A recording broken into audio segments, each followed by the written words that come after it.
जिस तरीके से मोदी जी लगातार एक अनगिनत विषय पर चर्चा कर रहे हैं, अगर उस विषय को छोड़कर दैनिक मुद्दे, चाहे बेरोजगारी, चाहे महिला उत्पीड़न, चाहे लगातार ऐसे पेपर लीक हो रहे हैं, उस पर अगर चर्चा कर रहे होते तो शायद आज नेहरू जी से आगे होते। नेहरू जी से कंपेयर करते हैं, 100 सालों तक जो जेल में रहा व्यक्ति, उससे आप कंपेयर करते हैं। जहाँ सारी गलतियों का आप जिम्मा नेहरू जी पे थोपते हैं कि 150 साल हो गए। क्या वंदे मातरम पे चर्चा करके क्या हमारे जो दैनिक मुद्दे हैं, शिक्षा, रोजगार, महंगाई और जो आज के समय उत्पीड़न हो रहा है हमारे दलित पिछड़े भाइयों पे, क्या उस पर चर्चा नहीं होनी चाहिए? जनता पार्टी के लोग आज जब वंदे मातरम की बात करते हैं, वंदे मातरम की वो लोग बात करते हैं जो अंग्रेजों की दलाली किया करते थे, जो अंग्रेजों की मुखबरी किया करते थे। वंदे मातरम की वो लोग बात करते हैं जो लोग 52 साल तक तिरंगा झंडा नहीं फहराया अपने। कर रही है। और मोदी जी अपनी तुलना नेहरू जी से करते हैं। जितने दिन मोदी जी सत्ता में रहे ना, उतने दिन नेहरू जी जेल में रहे हैं। कैसे संभव है कि मोदी जी नेहरू जी से अपनी तुलना कर सकते हैं? वर्तमान सरकार का उद्देश्य सिर्फ इतना है कि जनता को भटकाया जाए, जनता को चुनाव को धार्मिक मोड़ दिया जाए। क्यों नहीं बात कर रहे हैं? क्योंकि हम लोग छात्र राजनीति कर रहे हैं। आज छात्र राजनीति का सबसे बड़ा माध्यम था कोई तो छात्र संघ चुनाव। आज छात्र संघों पे बुरी तरीके से भारतीय जनता पार्टी के लोग ताला लटकाने का काम किए। अभी सदन में वंदे मातरम पर चर्चा हुई, बहुत सरकारें रहीं, मोदी जी से के पहले प्रधानमंत्री हैं देश के, लेकिन इनका जो उद्देश्य है कि हर चीज को धार्मिक मोड़ देना। 4 PM न्यूज नेटवर्क में आप सभी का स्वागत है। मैं हूं क्षितिज कांत। संसद सत्र चल रहा है, 10 घंटे वंदे मातरम पर चर्चा हो गई। देश भर में ये चर्चा है कि महंगाई, बेरोजगारी, रोजगार पर चर्चा क्यों नहीं होती। तमाम विपक्ष दल के नेता तमाम सवाल खड़े करते हैं, लेकिन वंदे मातरम के 150 साल पूरे होने पर ये जो 10 घंटे दिए गए हैं, इस पर सवाल ये खड़ा हो रहा है कि काफ़ी महत्वपूर्ण समय होता है सदन का, आखिरकार नौजवानों के भविष्य पर चर्चा क्यों नहीं होती। लखनऊ विश्वविद्यालय में हमारी मौजूदगी है, तमाम छात्र लखनऊ विश्वविद्यालय के हमारे साथ हैं। हम समझेंगे ये जो युवा है, जो भारत का भविष्य है, जिसको जेन ज़ी भी कहते हैं, ये क्या चाहता है और क्या वाकई में इनके मुद्दों पर चर्चा सदन में हो रही है। शुरुआत आपसे, कैसे देखते हैं 10 घंटे वंदे मातरम पर चर्चा हो गई, युवा क्या सोचता है, ये जेन ज़ी क्या सोच रहा है? मेरा नाम शुभम खरवार है, मैं लखनऊ विश्वविद्यालय का छात्र हूँ। सबसे पहली बात तो ये है कि उस विषय पे चर्चा हो रही है कि उसका वाक्य ही है कि सारे जहाँ से अच्छा हिंदुस्तान हमारा, हम बुलबुलें हैं इसके, ये गुलसिता हमारा।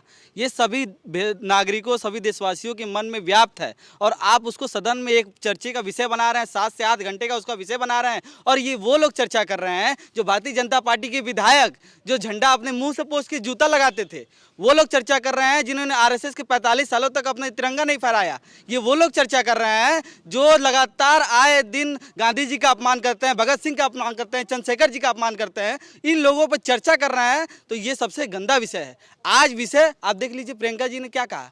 प्रियंका जी ने कहा कि जिस तरीके से मोदी जी लगातार एक अनगिनत विषय पर चर्चा कर रहे हैं, अगर उस विषय को छोड़कर दैनिक मुद्दे, चाहे बेरोजगारी, चाहे महिला उत्पीड़न, चाहे लगातार ऐसे पेपर लीक हो रहे हैं, उस पर अगर चर्चा कर रहे होते तो शायद आज नेहरू जी से आगे होते।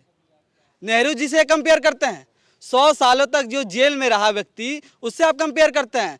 जहाँ सारी गलतियों का आप जिम्मा नेहरू जी पे थोपते हैं। आप प्रधानमंत्री हैं, आप देश के रक्षक हैं, सबसे सवाल आपसे पूछा जाएगा कि नागरिकों से पूछा जाएगा कि नेहरू जी से पूछा जाएगा। एयर इंडिया जो बेच रहे हैं, बेल बेच रहे हैं, सेल बेच रहे हैं, तमाम ऐसी चीज़ें हैं, महंगाई हो रही है, तेल वेल सबकी महंगाई हो रही है, उसका सवाल क्या नेहरू जी से पूछेंगे? देश का प्रधानमंत्री नेहरू जी हैं, देश के प्रधानमंत्री तो मोदी जी हैं ना, तो सवाल तो उनसे होने चाहिए। तो सदन का सत्र जो चल रहा है, उसको एक विषय पे चलाना और इस विषय पे जो एक मुद्दा नहीं है। और ऐसे अभी अब सोच लीजिए, विधानसभा सत्र भी शुरू होने वाला है। विधानसभा सत्र में भी इन लोगों ने एक मनगढ़ंत कहानी रच दी होगी। अभी मीटिंग में सब रच दी होगी, यहाँ आने वाले समय में एक मुद्दे पर चर्चा होगी। अगर विधानसभा सत्र में 5000 स्कूल जो मर्ज हुए हैं, उन पर चर्चा नहीं होती है। अगर विधानसभा सत्र में जो लगातार पेपर लीक हुए हैं उस पर चर्चा नहीं होती है। अगर विधानसभा सत्र में जो लगातार 10वीं 12वीं तक के भी पेपर लीक हुए हैं स्कूलों में, उस पर चर्चा नहीं होती है। अगर विधानसभा सत्र में यही रायबरेली, मुजफ्फरपुर, चंदौली लगातार जो गरीबों पे, जो दलितों पे उत्पीड़न हुआ है, जो मुस्लिम पे उत्पीड़न हुआ है, उस पर चर्चा नहीं होती है, तो विधानसभा का सत्र बेकार है। देखिए, बेकार तक कह दिया, आप क्या सोचते हैं? चर्चा हो रही है आपके मुद्दे पर। सबसे पहले मैं आपके चैनल को धन्यवाद देना चाहता हूं। जैसे कि आज के 10 घंटे चर्चा हो रही वंदे मातरम पे। वंदे मातरम हमारे विश्वास का विषय है, हमारा देशभक्ति किसी चर्चे से नहीं।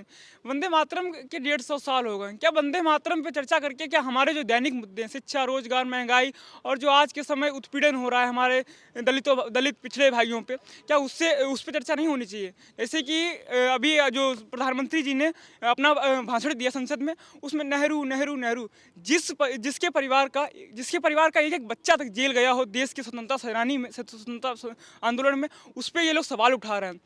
आरएसएस, ये कहते हैं आरएसएस बहुत देशभक्त, माफी वीरों का संगठन है आरएसएस। और अगर देखा जाए तो आरएसएस हमेशा देश के विरोध में ही उसने कार्य किया है, जिसने 1992 तक अपने मुख्यालय पे झंडा नहीं फहराया। और जिस प्रकार आज हमारे दैनिक मुद्दे चरम सीमा पर हैं, चाहे महंगाई हो, बेरोजगारी हो और उत्पीड़न हो, शिक्षा और रोजगार हमारे दैनिक मुद्दे हैं। रोजगार पे तो कहीं बात ही नहीं हो रही है। धन्यवाद। कैसे देखते हैं? देखिए, आपका बहुत बहुत धन्यवाद। आज लखनऊ विश्वविद्यालय में आए हैं और हम छात्रों की बात उठा रहे हैं।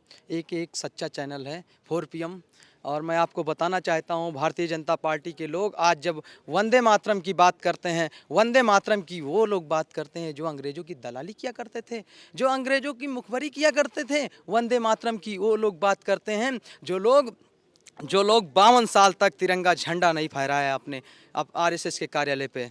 और मैं आपको बताना चाहता हूं, आदरणीय अखिलेश यादव जी ने कहा कि जो सरकारी स्कूल बंद किए जा रहे हैं उस पे भारतीय जनता पार्टी क्यों जवाब नहीं दे रही है। जो नौजवानों को नौकरी के लिए दर दर भटकना पड़ रहा है, उसके लिए अखिलेश यादव ने जवाब मांगा तो भारतीय जनता पार्टी के मुंह पे ताला लग गया। भारतीय जनता पार्टी वालों से लखनऊ विश्वविद्यालय का नौजवान पूछता है कि आप स्वास्थ्य के मुद्दे पे क्या कर रहे हैं।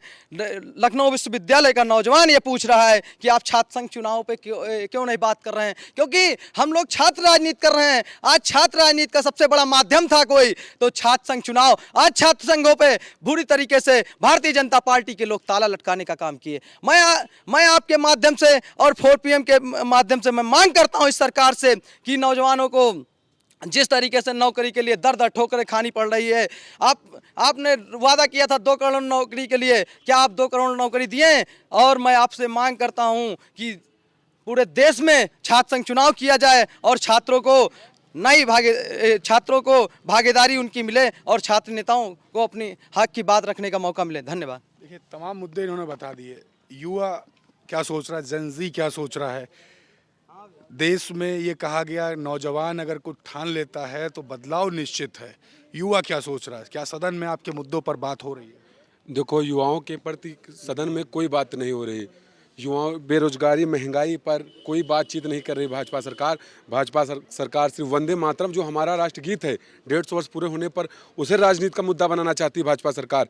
भाजपा सरकार ना बेरोजगारी पर, ना महंगाई पर, किसी भी चीज़ पर नहीं बात कर रही है। खाली महंगाई पे महंगाई बढ़ाने का कार्य कर रही भाजपा सरकार। और अगर हमारी समाज सरकार बनी तो अखिलेश यादव जी ने कहा है महिलाओं को सालाना 40,000 रुपये देने का काम हमारे आदरणीय अखिलेश यादव जी करेंगे। धन्यवाद। अच्छा, एक सवाल और है। इसी बीच में देख रहे हैं कि रुपया का जो वैल्यू है अचानक से गिर जाता है, 90 रुपये प्रति डॉलर तक पहुंच जाता है। इस पर क्या सोचते हैं? ये सब भाजपा सरकार की नीति है। इसे बढ़ाने का कार्य जब मनमोहन सिंह की सरकार से तो 58 रुपये का था। आज भाजपा सरकार में देख लीजिए 90 रुपये के डॉलर की कीमत पार हो चुकी है। सब भाजपा सरकार की ही देन है। महंगाई चरण पे है। बस इतना। धन्यवाद। आप क्या सोचते हैं? किस विभाग से हैं? मैं MA कर रहा हूँ भाषा विज्ञान से, लखनऊ विश्वविद्यालय के छात्र। मेरा नाम मोहसिन रज़ा है। क्या सोचते हैं? सदन में इतनी बड़ी बड़ी बातें, वंदे मातरम पर चर्चा हो जाती है, युवा क्या सोचता है, क्या मुद्दों पर होनी चाहिए? वर्तमान सरकार सिर्फ जनता को भटकाने के लिए काम कर रही है और मोदी जी अपनी तुलना नेहरू जी से करते हैं। जितने दिन मोदी जी सत्ता में रहे ना, उतने दिन नेहरू जी जेल में रहे हैं। कैसे संभव है कि मोदी जी नेहरू जी से अपनी तुलना कर सकते हैं? वर्तमान सरकार का उद्देश्य सिर्फ इतना है कि जनता को भटकाया जाए, जनता को धार्मिक मोड़, चुनाव को धार्मिक मोड़ दिया जाए। वो जो मेन मुद्दे हैं उससे हटके बात करती है। आप वंदे मातरम पे चर्चा कर रहे हैं, क्या निकलेगा? बेरोजगारी बड़ी कम हो जाएगी या शिक्षा लोगों तक पहुंच पाएगी? वंदे मातरम का उद्देश्य क्या है चर्चा करने का? आज तक कभी सदन में वंदे मातरम पे चर्चा हुई? बहुत सरकारें रहीं, मोदी जी से क्या पहले प्रधानमंत्री हैं देश के, लेकिन इनका जो उद्देश्य है कि हर चीज़ को धार्मिक मोड़ देना, उसमें कामयाब हो जाते हैं, क्योंकि जनता को ये भटकाना इनका मेन उद्देश्य है, धार्मिक मोड़ देना इनका उद्देश्य है। मेन मुद्दों पे जो बात है वो होती ही नहीं है। युवा क्या चाहता है? युवा का मेन क्या? युवा को रोजगार मिले। युवा का सुबह से लेकर युवा दौड़ता है इसीलिए कि रोजगार मिले। युवा का पढ़ता है, लिखता है, हर चीज़ उसका यही है कि उसके फ़ायदे की बात हो। कहीं भी उसके पूरी सरकार आज तक कभी उसने कोई फ़ायदा नहीं हुआ। वर्तमान सरकार की वजह से जितने सालों से सरकार सत्ता में, युवा दर दर भटक रहा है, युवा बेरोजगार है। जो युवा के लिए था वो ये बेकार कर रहे हैं। अग्निवीर एक बार नौकरी मिलती थी, अब 4 साल हो गई। आप बताइए, आप कोई फ़ायदा हो रहा है इस सरकार से युवाओं को? बिल्कुल बेकार सरकार है ये। मोदी जी सिर्फ और सिर्फ धर्म की राजनीति करते हैं। मुद्दा इनका धर्म होता है, जनता को भटकाना इनका काम धर्म के नाम पे होता है। कोई ऐसा ही अभी तक मेरी नज़र में इन्होंने काम नहीं किया जिस पे चर्चा इनके लिए की जाए, इसीलिए ये वंदे मातरम लेके आते हैं। नौजवान जो भारत का भविष्य है वो क्या सोच रहा है? सदन में जो राजनीति का सबसे बड़ा मंदिर है वहाँ 10 घंटे से ज़्यादा वंदे मातरम पर चर्चा हुई है। 150 साल पूरे हुए थे। लोगों के एक तरीके से आस्था का भी विषय है वंदे मातरम। लोग सैल्यूट करते हैं तिरंगे के, तो वंदे मातरम दिल पे होता है। लेकिन जेनजी क्या सोच रहा है, क्या मुद्दे होने चाहिए? देखिए, आपने जो बहुत अच्छी बात कही, वंदे मातरम लोगों के पूरे भारतीयों के दिल में है। वंदे मातरम का मतलब होता है मातृभूमि को समर्पण करना, मातृभूमि को सलाम करना। वो एक एक भारत के एक बच्चे के अंदर अंदर वो जज्बा है कि वो अपनी मातृभूमि के लिए मर मिटना। लेकिन मेरे सबसे हंसी का पात्र ये है कि जिन लोगों का आज़ादी के आंदोलन से कोई वास्ता नहीं रहा है, जिन लोगों का वंदे मातरम से कोई दूर दूर तक वास्ता नहीं रहा है, जो लोग इसका विरोध करते थे, जो लोग तिरंगे का विरोध करते थे, बाबा साहब की संविधान का विरोध करते थे, जो लोग बाबा साहब का पुतला जलाते थे, आज वही लोग वंदे मातरम पर चर्चा कर रहे हैं। तो इनकी ऐसी क्या मजबूरी आ गई है, मैं ये नहीं समझ पाता हूँ। भारत में आज ऐसे मुद्दे हैं। मणिपुर हमारे भारत का एक हिस्सा है, वो विगत वर्षों से जलता चला रहा है, आज भी वहाँ की हिंसा शांत नहीं हुआ। उस मणिपुर पे आज इन्होंने 3 मिनट 1 घंटे भी चर्चा नहीं की। वंदे मातरम 10 घंटे चर्चे, वो सिर्फ इसलिए चर्चा कर रहे हैं ताकि उन्हें ये ज़बरदस्ती उस इतिहास का हिस्सा होना चाह रहे हैं जिनका आज़ादी के आंदोलन में इनका कोई इतिहास नहीं था। इसलिए भारत के लोग इन्हें नकार रहे हैं। वो ज़बरदस्ती उसका हिस्सा होना चाह रहे हैं। इस वजह से लोगों के जो शिक्षा के, स्वास्थ्य के और सोशल सिक्योरिटी के और जो एम्प्लॉयमेंट के और महंगाई के ये जो मुद्दे हैं, इनको बाइकआउट करके, इनको हटा करके सिर्फ ये इसलिए अपने आप को इतिहास में दर्ज कराना चाह रहे हैं। इस वजह से ये उल जुलूल चर्चाएं कर रहे हैं। वंदे मातरम तो एक जैसे राम मंदिर आस्था का विषय था, वंदे मातरम लोगों की मातृभक्ति और जो उसके पेट्रियाटिज्म का विषय है। इस पर चर्चा होनी चाहिए सदन में, जो है कि किस तरह से महंगाई बढ़ती चली जा रही है, क्यों डॉलर के मुकाबले रुपया हमारा इतना गिरता क्यों चला जा रहा है, इस पर जो है चर्चा होनी चाहिए। इसको कैसे सुधारा जाए, इस पर चर्चा होनी चाहिए। लोगों को कैसे शिक्षित करा जाए, स्वास्थ्य के सुविधाएं कैसे बेहतर करी जाए। आज हमारे देश में कोई भी ऐसी कारखाने नहीं है, कोई भी ऐसी फैक्ट्री नहीं जो खुद के प्रोडक्ट बनाते हो। सब के सब विदेशों से एक्सपोर्ट होकर के आते हैं, इंपोर्ट होकर के विदेशों से सबके सब आते हैं। यहाँ पर मेड इन इंडिया का ठप्पा लगा करके बेचा जा रहा है। ये शर्म की बात है कि इतने सालों में, आज तक इन्होंने जितने सालों में सत्ता में है, जितने सालों में इन्होंने लोगों की छवि खराब करने में अरबों रुपए खर्च कर दिए और लोगों को हिंसा भड़काने में, दंगे कराने में अरबों रुपए खर्च किए। अगर ये एक फैक्ट्री के लिए सोचे होते तो आज भारत में कुछ ना कुछ तो अपने यहाँ का बन रहा होता। फिर हमें ठप्पा लगाने की जरूरत नहीं होती, हम दावे कह सकते कि हमारे भारत का प्रोडक्ट है। देखिए, तमाम सवाल खड़े हो गए। सदन में 10 घंटे जो वंदे मातरम पर चर्चा हुई है उस पर पूरे देश भर में चर्चा हो रही है। मैं राजधानी लखनऊ के लखनऊ विश्वविद्यालय में छात्रों के बीच में था। युवाओं के क्या कुछ मुद्दे थे उस पर चर्चा हुई, क्या सदन में इनके मुद्दों पर बात हुई, इस पर चर्चा हुई। जेन जी यूपी का क्या सोच रहा है, इस पर चर्चा हुई। आपकी क्या राय है? आप लोग जो ये वीडियो देख रहे हैं कमेंट बॉक्स में अपनी राय ज़रूर लिखें और जुड़े रहे 4PM न्यूज़ नेटवर्क के साथ। मैं हूं क्षितिज कांत, कैमरा पर्सन शुभम के साथ 4PM न्यूज़ नेटवर्क के लिए। धन्यवाद।